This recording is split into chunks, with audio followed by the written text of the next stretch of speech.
Hello and greetings from the University at Buffalo. On behalf of the Office of Alumni Engagement and the UB School of Management, we're thrilled to have you with us for today's webinar presentation.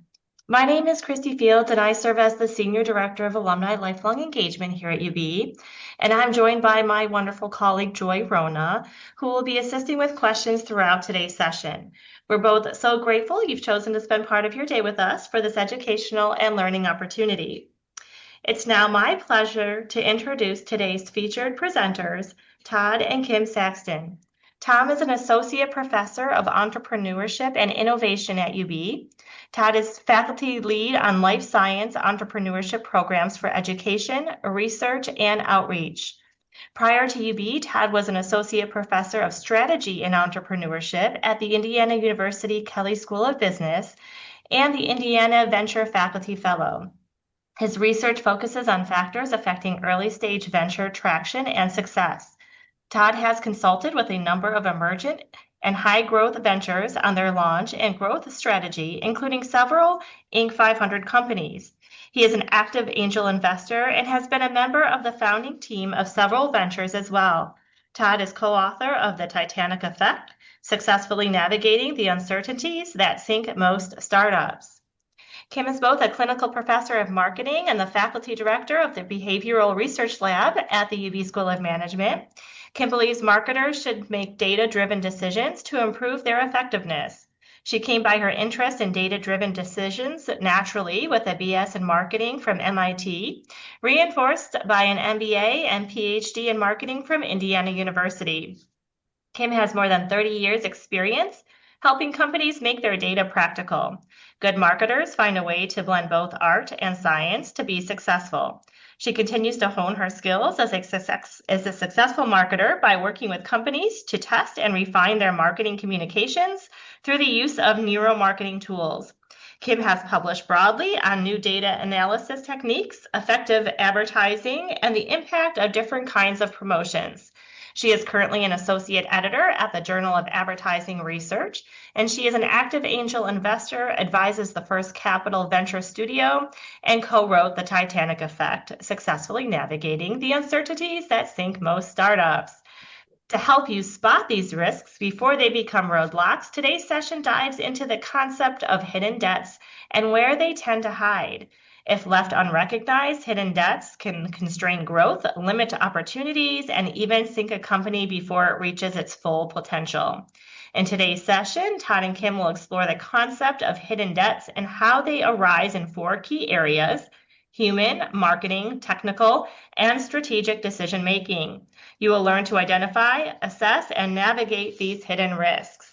We'll reserve some time at the end for your questions, so feel free to submit them at any point using the Q&A button on your Zoom taskbar that you see at the bottom of your screen.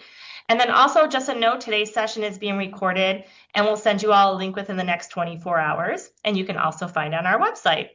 And now please join me in welcoming two members of the UB community, Todd and Kim Saxton. Welcome, Todd and Kim. Thanks so much, Christy. Great to be here. Yeah, very excited.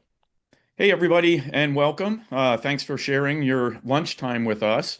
Unfortunately, we can't really see who's on the other side, so if there are folks we would recognize, I'd love to say it's a pleasure to meet you, but I feel like this is a little bit one-sided in some ways. So please, we share our email addresses at the end, and I'd love to hear follow-up after if you have questions, concerns, and please feel free to type questions in the Q&A throughout the session. Don't feel you have to wait for a break or us to queue you up. Anything that you're missing or feel like you could use some clarification, we're happy to make this as timely and relevant as possible. Chrissy mentioned some of our background. I'm going to connect the dots a little bit, particularly to the Titanic effect. You might be saying, where did this come from? Where did they come from? So we're relatively new to Buffalo and UB, came here last summer of 24 and spent a number of years in working in startup communities in central Indiana, primarily around our activities at Indiana University.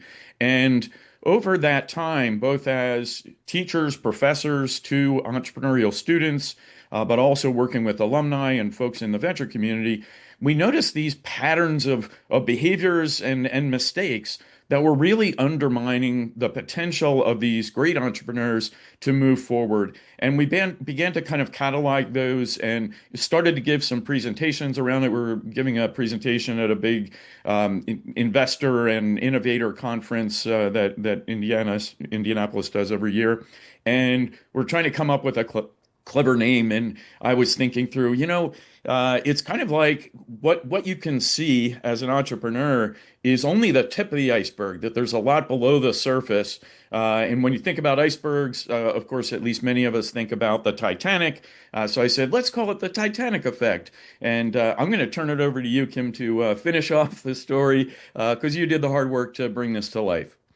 Yeah, so as the researcher oriented person, I said, yeah, professors can't get up and just call something the Titanic effect if they don't know anything about the Titanic. So we're going to have to go do some research. And so I started pulling up manuscripts, doing the old-fashioned library research, and discovered every 5 minutes some new fact about the Titanic that totally aligned with what we were thinking about. So I told Todd he was like the scariest, luckiest guy ever. And so we ended up pulling this all together. We shared it. And so one of our colleagues, good friends in the audience said, "Oh my gosh, you should make this a book. Everybody starting a company and every investor ought to read this and know about these mistakes." And that is why we have a book now. Back to you, Todd. All right, thanks. Hence the Titanic effect. Again, just thought it might help set the context a little for where we're going here. So, what we're going to try to do today is package some of the key takeaways from that and at least make you familiar with the framework and some of the concepts in the hopes that that can help you keep your own ventures afloat. Whether that is in the startup kind of capacity, perhaps you are aiding or helping, but we want to know a little bit more about you now that you know a little bit more about us. So we're going to launch the poll if we can now, Christy, to just ask you, what is your role in the venture community, or what role do you see yourself taking on in the future? And that'll help us cater our comments a little bit.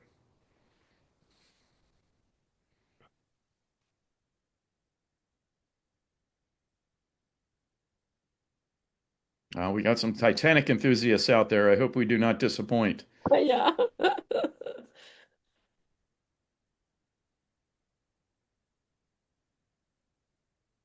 And we got some entrepreneurs. So that's always Yes, great. exactly. Very Excited to good. talk to you. All right, Christy, I think that's good. You might be able to see we have a little over half entrepreneurs and then a few Titanic enthusiasts as well. And not many that are really in that investor or advisor stage, at least at this point, although I suspect there will be some in the future. So I'm going to go ahead and close that poll. Again, appreciate you signing on and being here with us. So, one of the themes that we'll be talking a lot about today is uncertainty. And we love this quote, J. Paul Getty, who started Getty Oil 150 years plus ago. This was back, I think, in 1942. So, this was a ways back. But even at that time, uncertainty was prevalent both in his activities, but also in the field of business and certainly in entrepreneurship. But it isn't something to be afraid of. It's not something to run away from. In fact, as this quote suggests, embracing that uncertainty and being able to address it can be very rewarding and very satisfying. And again, we hope our tips today give you a little bit of a sense. So, Kim, I'm going to turn it over to you to move things forward. Yeah, absolutely. So we always like to start by saying that there are different stages of a startup, and not every startup goes through the same pattern, but these are the typical patterns, Todd, if you want to go ahead. That, somebody has an idea, and this is pre-revenue. They're trying to figure out what should I do, what could I do, what's out there. They begin to develop something and maybe a minimally viable product. That's what MVP stands for, minimally viable product, which maybe hooks a customer or two. And so they like get excited. We've got something going here. But you can't just have one or two customers. You really have to get to a place where you have a replicable product. And when I say product, I mean a good or a service, so that you can really grow your customer base, which eventually allows you to scale. And scaling is all about getting multiples back on the effort and money that you put in. So you put $100 in, you want to see, $200, $300 more. Well, okay, $1 million or A whatever thousand. dollars you can put in, right? And so those are the typical stages. In order to have those stages and evolve, then we like to think about companies growing over four domains. So there's an idea, and then maybe you have some customers, maybe you don't. So this is at that very pre-revenue stage. You probably don't have any dollars, not even sure what dollars you need. You have yourselves, right? So you're the founder. So that's a great. Now we have to expand those. And by the time we get to the MVP, you put in some dollars. FF is friends and family. You found some other people to put in some dollars. The team might be you and one or two others. But you're beginning to get customers to start to try things. And then to really get to scalable, you are going to need a really well-honed product offering, at least 5 customers. It typically takes at least 5 customers to get any outside funding. And about that time, maybe you are able to get some people to join you in this enterprise. And sometimes we see these wonky development where, this is not usual that you have outside funding and a scalable product without team members and customers. But one example I can give you as a failure, Todd, if you can go back in 2020 with a company called Quibi. So this is two very veteran folks, Jeffrey Katzenberger from Disney and Meg Whitman from HP, decided that they would create a mobile first premium, meaning paid for video channel. They got $1.75 billion, but nobody wanted it because everybody already had YouTube and it was free. So that's not a good way to go. So Todd, next one. And then sometimes we see these others that are just too sales focused. Example here is a startup called Frank. Todd, if you go back, please. Oh, there That we go.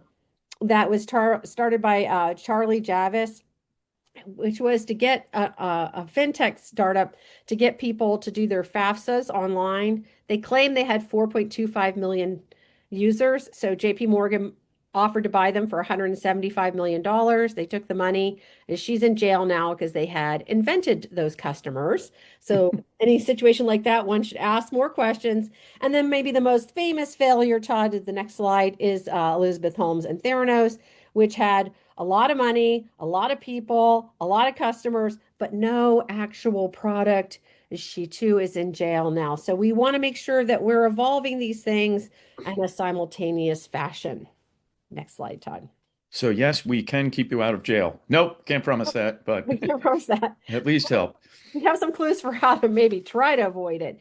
So what happens is, as Todd mentioned, we have all this uncertainty, and under uncertainty, you still have to make choices.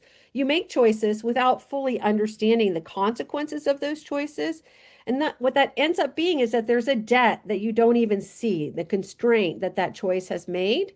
And what happens is then these debts overlap and they interact with each other, which we call the Titanic effect, which is a startup failure. We like to think that like a boat hitting an iceberg, that one thing causes a failure, but usually it's the interaction of several things. And so what we're going to try to do is help you navigate. We have this loose metaphor of icebergs, oceans, and seas, which isn't really geologically accurate.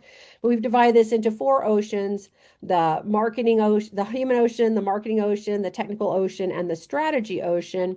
And we've identified 32 mistakes that startups make. And we're just going to highlight a few of them today and try and give some examples of how to avoid striking an iceberg, or if you do strike the iceberg, only having a glancing blow.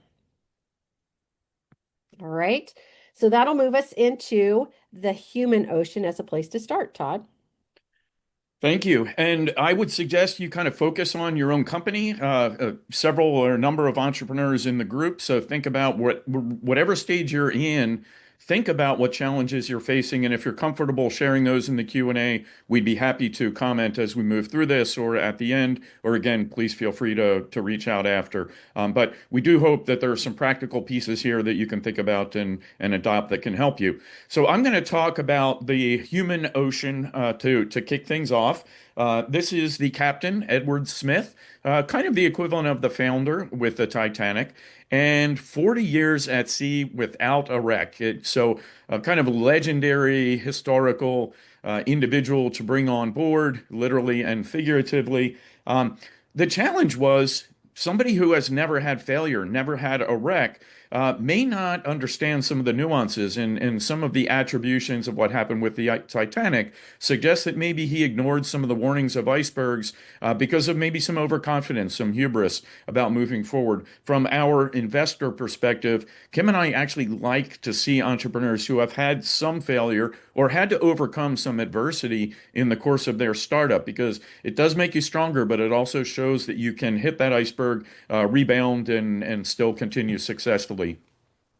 Over the next 30 or 40 years from the initial launch of White Star Lines, which is the company that started the Titanic, they made several pivots in different directions, including changing where they were having their ships built, the shipyard, and also a major change in strategy. And both of those were driven by entrepreneurs.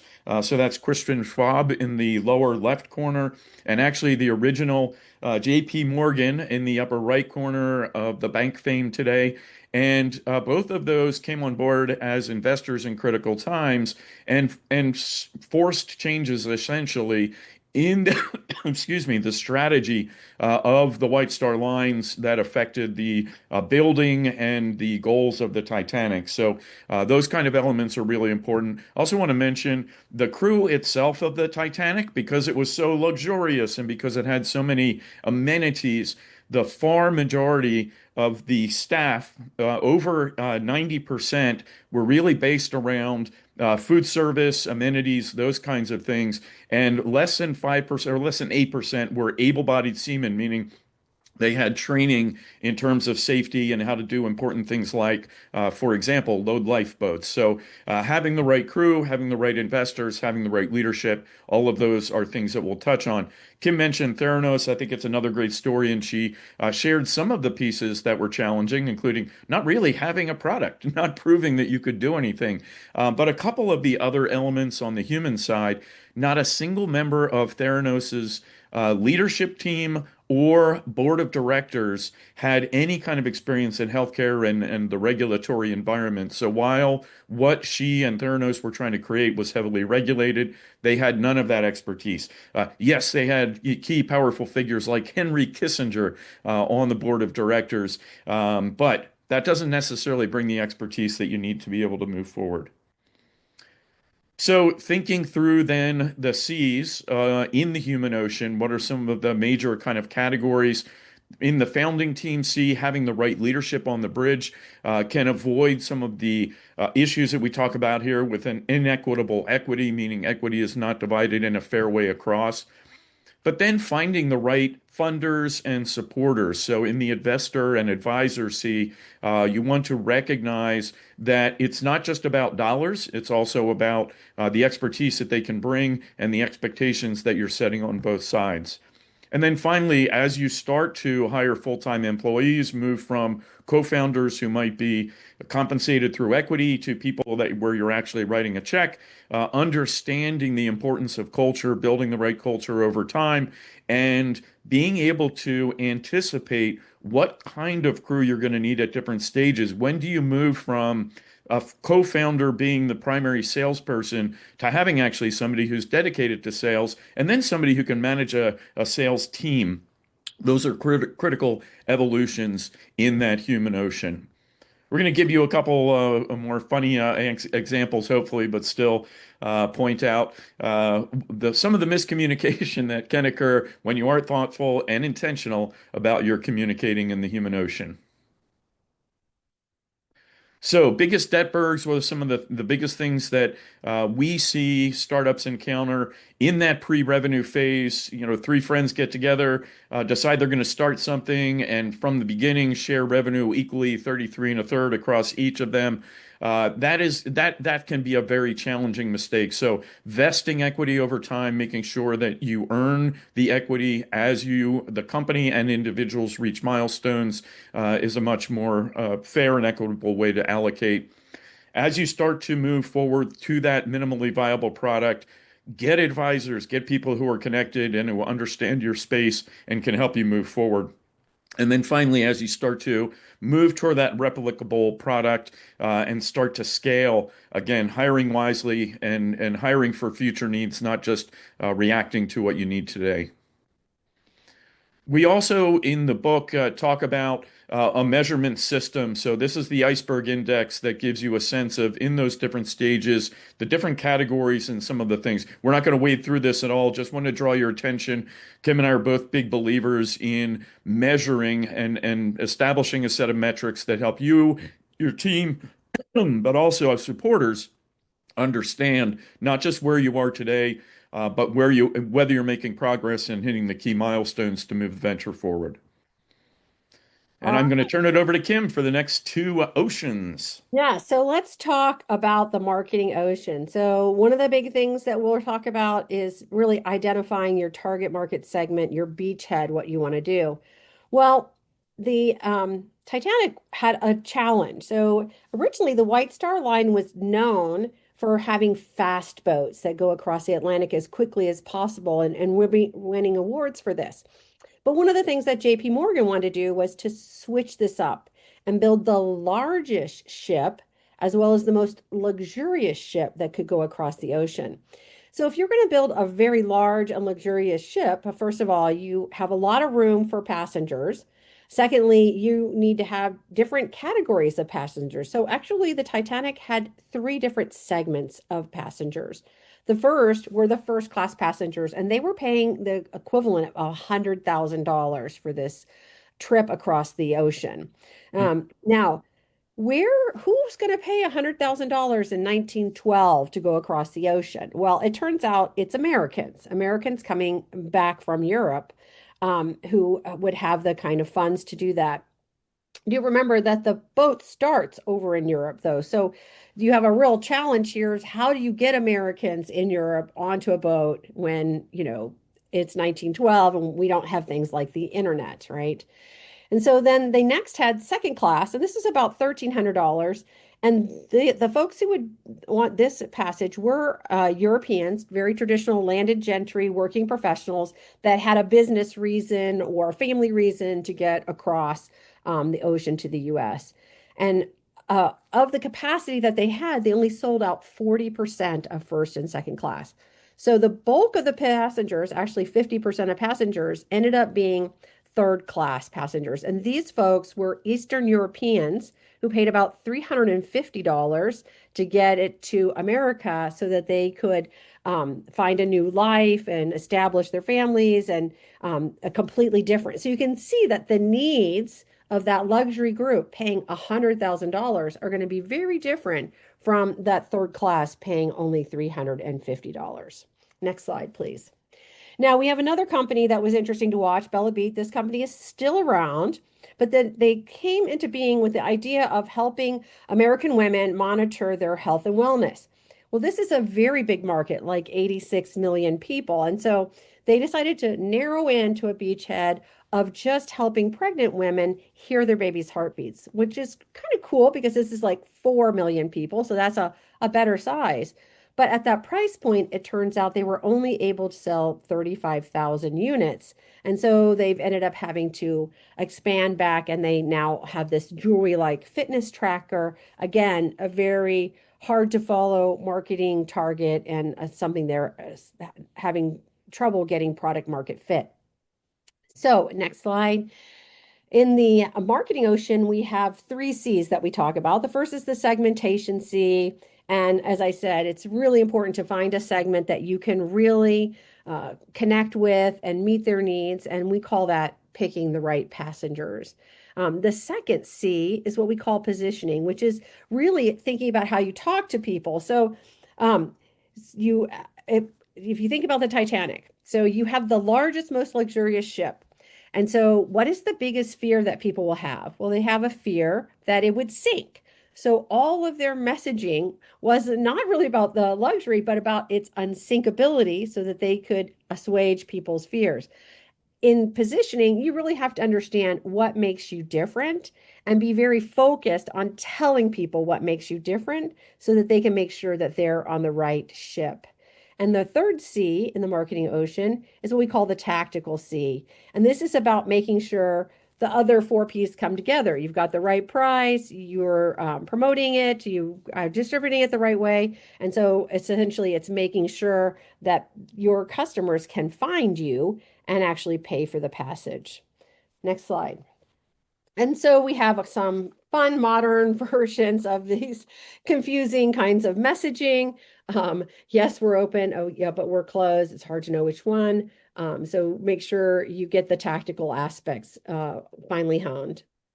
And so if we think by stage, in the very early stage, it's really honing in and focusing on who is the right segment to talk to so that you can really align with their needs. By the minimally viable product, you have to start to understand the value drivers so that you can get to your value proposition in your positioning, that thing that makes you different.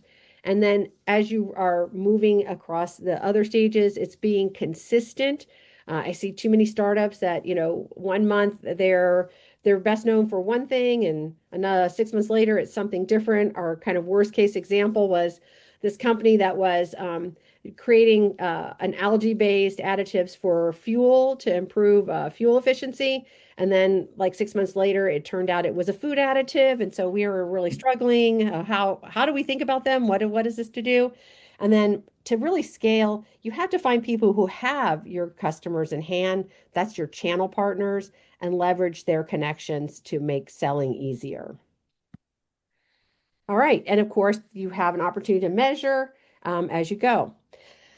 And I also get to talk about the technical debts, which, if you ask me, are the funnest parts of the Titanic story to tell. So here we have brand new, luxurious, state of the art cruise ship. So you know what it really needs? It needs a two-story dining room. I mean, we cannot have these luxury passengers in just a single-story dining room. Well, how are we going to get a two-story dining room? Well, we're going to lower the bulkheads beneath the dining room so they have more space. Those very bulkheads that make the boat unsinkable. Well, unless the boat gets hit by the side of an iceberg and water spills over and the bulkheads aren't tall enough, after the Titanic, the international laws about the height of the bulkheads was changed. So this is definitely a product problem that contributed. But that wasn't the only problem that contributed to this disaster. If you paid $100,000, if you look out your window, do you want to see lifeboats? No, I don't think you do. So originally, there were enough lifeboats for all of the passengers they wanted to have. And they decided to remove half of them. And it turned out that of the passengers they had, they still could have loaded those lifeboats, except that they didn't have the able-bodied seamen that knew how to load the lifeboats. So there's two technical debts there that really contributed to the failure. And the third one, Todd, is the new investor asked them to move the shipyard, as Todd mentioned. He didn't mention that they moved it to Ireland. And so one of the problems they had is they were building three boats at the same time. So they needed 3 million of these little, shoot, I've forgotten what they're called. Rivets. Rivets. That's it. Thank you, Todd. Of these rivets. This is so riveting that we might have gotten lost in the. Well, it turned out you could not get 3 million rivets in Ireland at this time. And so some portion of these rivets were made out of slag. Now, at the same time, in the big sides of the boat, they used a machine to put those rivets in place, but the machine was too big to fit at the ends, and so they were hand assembled. And exactly at the point where the iceberg hit, it happened to hit slag hammered rivets. And so that also contributed to the size of the problem. Thank you, Todd. Next slide. I see that Jeffrey Martin has raised his hand. If you can type in the Q&A, we'll try and address a question if you have one. Thanks. Okay, so here is a more modern example. This is a startup called Kolos. The founder loved to play the driving games, but was very frustrated by not being able to put his device into this a driving set. And so he spent 3 years, took out a loan, got $50,000 and built this beautiful prototype that nobody wanted to buy. And all he needed to do, Todd, is to create a minimally viable prototype and give it to a few people and test it and find out that nobody actually was willing to pay to have this, just him. Next slide, Todd. So the C's in the technical ocean, the first one is we call it the validation ship. I mean, see, we see that a lot of people just start building something without really knowing if anybody wants it. We've had plenty of students come to us and say, "Oh, hey, I want to build this whole uh, tech platform that does blah, blah, blah." And we always say, hey, start with doing it by hand. And if there's enough interest in doing it by hand, then maybe it's a good idea to invest in the tech itself. So make sure that you get the right ship. The next thing is about designing. And the thing is that there's a lot of nice to haves, there's must haves. You have to start small and build over time. So you need to know where you're going to head and design the most important things to ultimately end up in the right place. So we call that plotting the right course. And then the third C is the development C. And what happens is people launch a product and then they had this product development roadmap, but they kind of forget about it. And then problems start to pop up. So we always say if you have that right design process and you know have this roadmap, make sure that you're making progress on the development goals that you originally started on. Next slide. Okay. So here's some technical challenges that are difficult for to have people get their heads wrapped around, particularly the septic tanks and the swimming pools filled. Yeah, okay. Glad it's not the same trucks, but maybe think about that a little more.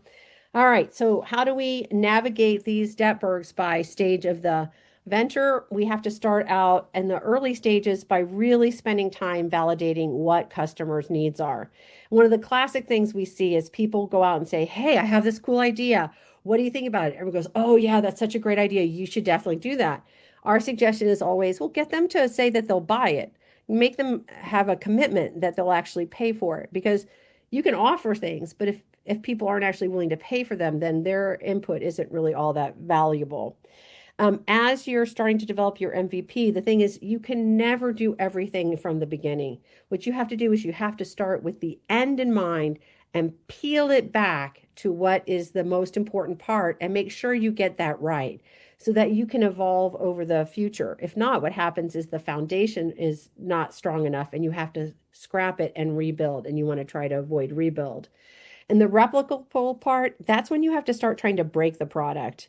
If you aren't bumping into things and finding something doesn't work, that you're not trying hard enough. You are going to want to scale this. And when it's scaled, you can't afford to have these kinds of problems that could have been found earlier. And then once a product is launched and scaled and things are going well, don't forget continuous improvement. And so we see this all the time with some of the companies that we work with. They've been selling products and now they're realizing there's some things they should have evolved, and how do they figure out what to change next first? Thank you, Todd. And then, of course, you have an opportunity to measure where you are today and think about how to improve those things. Back to you.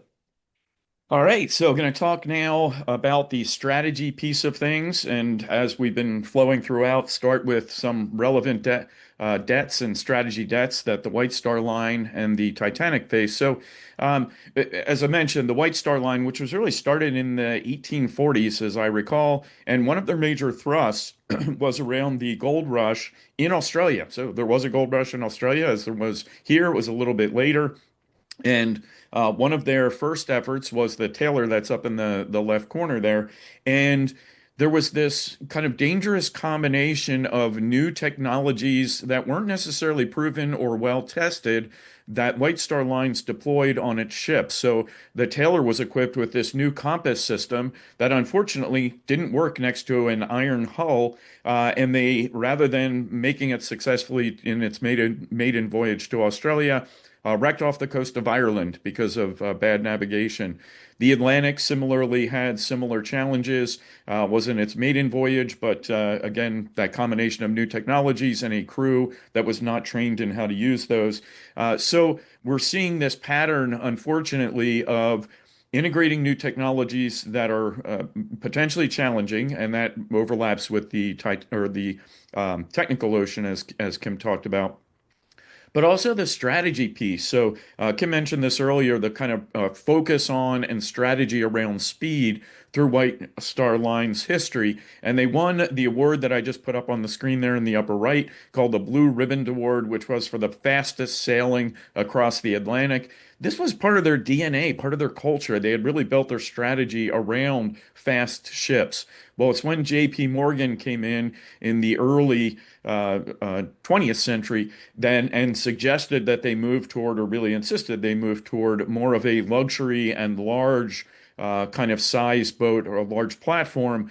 Yes, can accommodate more people. Yes, can accommodate more dollars. But it's a change in strategy. And I think that was underappreciated as part of kind of the history and challenge that the White Star Lines and the Titanic faced. This is a company that you may be familiar with. It started as a company called Aleph that was funded by DARPA, so defense funding, as a communication mechanism between soldiers in the field. So high-end communication transitioned into Jawbone as they started to move into consumer products, which was then morphed into a speaker company. That's what you see on the bottom in the middle there. And then finally, the Up Band, which you might be familiar with, which was in the early generations of fitness trackers and devices for monitoring different kinds of elements. Unfortunately, hit the market at kind of a tough time. Apple iPhone and Watch were developing kind of similar functionality, and in 2017 went bankrupt. But this was a company that had cool technology, was founded based on interesting and promising technology, and just could never get that strategy right for how do we deploy this in a replicable and scalable way, and particularly how do we differentiate ourselves from competition. So those are some of the important pieces in the strategy ocean. And here are the more humorous: a bad combination, ball bearings, bananas, and roller skates.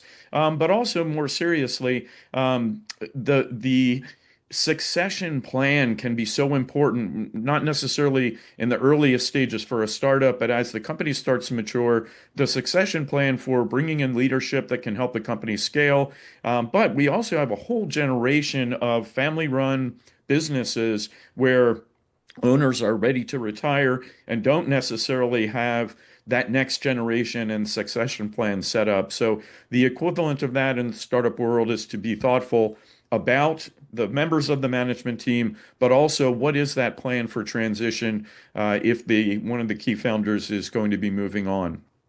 So some of the key elements to avoid incomplete integration, meager measurement, and anemic accountability. Make sure you're coordinating activities across all pieces, as we showed in that early slide of expansion. Know where you're going, but also know where you are today so that you can measure moving forward. That's part of the whole iceberg index. And making sure that people are responsible for key tasks. So as the venture launches, the founders are typically wearing all the hats, every hat, and trying to juggle a lot of different things as you move forward. Accountability for different parts of the company, delineating between sales and marketing, for example, and having leadership in both of those roles becomes particularly important. So the team grows with the startup in the strategy piece. So as you navigate forward, make sure that your resources are stage appropriate when you're in that earliest stage. As you start to move toward MVP, we tend to see patterns where technical founders, engineers, and the like have a predominant emphasis on the product and the technical ocean and don't do as good a job about communicating with their market, with customers, and building a team that can address some of those other elements. So don't engage in unbalanced growth where you're loading all of your resources into one of the oceans instead of balanced across. Again, setting up a system for metrics that you're measuring your progress as you move forward, as you start to move toward replication, and then scaling. Keep ongoing with that integration across functions to make sure that, for example, your sales and marketing plan are directly linked to your financial statements and projections and how you communicate that to the team and to investors. And these are some of the tips in the strategy ocean for how you might measure where you are in the iceberg index. One of the metaphors we like to use in helping entrepreneurs in those early stages to think through the different parts and we tend to see kind of two different ends of the spectrum that we'll talk a little bit more about. But this came from our experiences mountain biking. So we did a mountain biking clinic in Moab. What was it, 5, 6 years ago, Kim? Um, oh, you're muted. Sorry. It was 2017, babe, 18. 17. Okay. So a little bit longer. But one of the people who ran the clinic, the instructors, were emphasizing the importance of understanding what they call the now and the next. So when you're mountain biking or engaging in any activity like this, skiing, snowboarding, activities where terrain changes relatively rapidly, you want to be very aware of the now, what's directly underfoot or immediately in front of you, 2 to 3 seconds out, because you never know when you're going to have to put your foot down or bail or find an out. But equally important is the next. If you're not moving your head up and scanning what is 10 to 15 feet out, 20, 30 feet out, and in the next 20 to 30 seconds, you can make pretty disastrous mistakes. And this is actually one of our pictures where a trail bends to the right. And if you're not really paying attention and gearing up for that, things could be pretty tragic, right? So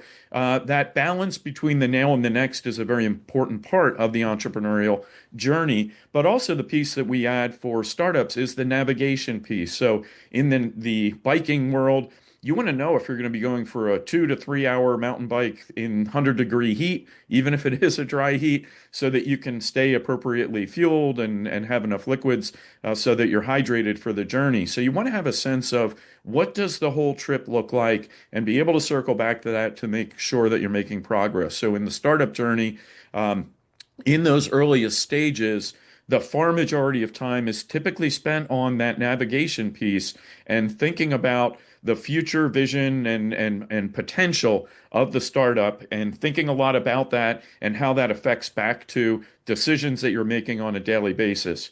But as the venture moves forward, more and more of your time will shift very logically to the now and the next. We still think and recommend that the entrepreneurs spend at least half a day a week on the navigation piece, stepping back and thinking about the future. A way to do that is to have either leadership team meetings, stand-ups within your organization where you're talking to everybody in the company, or meeting with advisors, formal or informal, on a regular basis, to grab coffee, grab lunch, and kind of share where you are in the journey, but also where you're heading. So importantly, recognizing not to get stuck in either of these. And we do see the entrepreneurs that are frantically active on every dimension of the now and not thinking at all about the navigation piece and only a little bit about the next. So uh, we use the metaphor of taking out the garbage, and some entrepreneurs are so preoccupied with taking out the garbage 2 times a day, 3 times a day, that they're taking it out when there's hardly anything in the trash bucket. On the other hand, those that spend a lot of time on the navigation piece, their garbage can is overflowing and they've forgotten the importance of kind of taking out their own garbage and being attentive to the fact that it's not just about that far-sighted navigation, visioneering piece. You have to connect that back to daily activity that makes progress. And that means finding customers, building product, getting that MVP done, and being able to move forward with it. So that wraps up the formal part of things. So what we hope is that with some of these tips, we can move from you being like the Titanic, stranded on the bottom of the ocean, and instead have a successful and fun sailing journey. Again, coming back to John Paul Getty and the initial quote, embrace that uncertainty, but we hope you feel maybe a little more equipped to address that uncertainty with some of these tools as you move forward. We'd love to take any questions, comments. Excellent, Tom, Kim, thank you so very much. Really, on behalf of the entire Office of Alumni Engagement and the UB School of Management, thank you for sharing your time with us, your insights, and your expertise with us. We are so grateful. I do have a question that was submitted here, so I'm going to go ahead and read that to you, and you can determine which one of you will take it, or you can both share some advice. The question submitted was, how do you keep a small business afloat when sales are starting to lower and social media content creating isn't the same as it used to be? Yeah, so I'll take that one. This is a challenge of marketing, right? Is that our media channels have become extremely fragmented. And so I would tell you that no matter what type of marketing you are doing, it's probably only going to be effective for 3 to 6 months, and you should be changing them pretty much all of the time. So it's really about understanding your customers, your target segment, and where they get their information and being present in those places. And I think one of the biggest challenges for small businesses is that we think, okay, social media, that's nice and cheap. I don't have to pay for it. But that's really not enough. You have to be building your brand all the time. And so you'll have to start to think, am I targeting the right people? Am I targeting in the right place? And really match what you're doing to where they're getting their information. It's not easy. It's much harder than people think. Kim, I'm going to pose a follow-up there. Like, where's the best place to start to figure out what's off? Is it the message? Is it the medium where you are putting that message? Or is it the market? Is it the people you're trying to message to? It all depends on what's changing, right? So all I heard was sales are going down and I can't do social media content. Well, I don't know. Maybe the product has a problem. Honestly, really great products people do find, but at the same time, really great products sometimes get missed. So you really have to start to figure out who are you talking to the right people? Have you identified the need they're willing to pay for? Is there enough differentiation in what you're offering? And then, again, where are they going to get their information? It could be any one of those things. Just because sales are down, we don't know which one of those things without digging into it. You can shoot me an email and I can try and look at your stuff and give you some ideas. But you'd have to really understand what has changed, which of What's those the driver? Yep. things is the driver. Excellent. Thank you so much, Kim and Todd. It looks like that was the only question. If any more come through, let me know. And I will go ahead and ask those questions. But I do appreciate you both sharing your email addresses because I know some folks might have a question more specific to their work and they may want to ask you specifically. I saw a hand or two raised. So want to make sure that they can reach out to you with any further questions. But again, as a reminder, we have recorded today's session. We'll send you all a copy within the next 24 hours. But again, it'll also be on our website too for those who need to or would like to access it at their leisure. But Kim and Todd, I'd like to turn it over to you for any closing remarks before we do wrap up everything before the top of the hour here. I'll just say again first, thanks for joining and please do feel free to reach out. Also, there's a phrase that we've heard a lot this year of unprecedented. There's a lot of change happening and things are very dynamic. That equally creates opportunity though. So while they are tough times, a couple of things to keep in mind. I've heard a lot from investors. It's getting tougher and tougher to raise money right now. So trying to plan for 18 months to 2 years out in terms of financial needs so that you're not constantly out trying to raise funds is one suggestion that they've given. So kind of lengthen that window and that runway of what you're raising money for. Hoard cash, keep it as much as you can, as long as you can. And again, too, as Kim was suggesting, recognize the drivers of change in your market, and that can really help guide in what ocean you invest and make changes to make sure that you're able to adapt to those changes.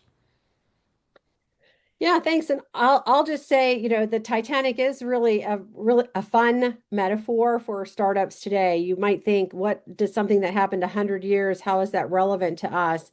But the sheer amount of innovation that occurred in the Titanic is really awe-inspiring from an electronics, mechanical, offering all kinds of things that were really innovative. And innovation is tough and innovation has risks. And so understanding where your risks are, we think of those as debts. Every business, everybody has debts. So we're not saying don't have debts. We're saying know where your debts are and make sure they don't stay hidden and have a plan to mitigate them. And Christy, one more final word if we're about to close. Go Bulls and go Bills. Yes, I agree. It didn't take you long to be part of the Buffalo community there. I love it. Yes. Thank you again, Todd. Thank you, Kim. Thank you all for joining us. And as Todd said, yes, go Bulls, go Bills. Thank you all. Take care. Stay well. Have a good afternoon. Bye-bye.